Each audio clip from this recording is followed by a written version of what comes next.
Hello, thank you for watching Montessori lesson channel. In this video, I will be introducing the flag stand from the Culture and Science unit. This video is made for people that would like to learn how to teach Montessori and for those that would like to homeschool their own child. Please press the thumbs up button, subscribe to my channel, and press the bell icon to be notified when a new video comes up. The purpose of this activity is to teach the child that each country has their own flag.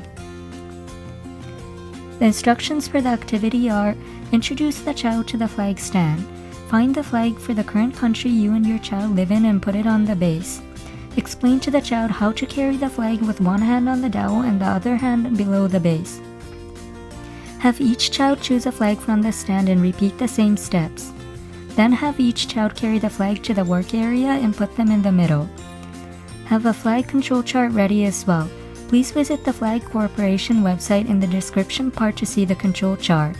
This website may not be 100% updated on each country's flag, so please check before doing this activity with your child. Explain that each country in the world has their own flag and ask the child if they can find their home country flag. Show the child how to use the flag control chart to find the correct flag for those countries. Take a look at other flags on the work area with your child and find which country it is on the flag control chart. Next, look at the flags closely with your child and ask what patterns they see, colors, and symbols of what they mean. Have the child repeat the activity and place the flag stand back on the shelf when they are finished working with it. This ends my video for today. Thank you for watching.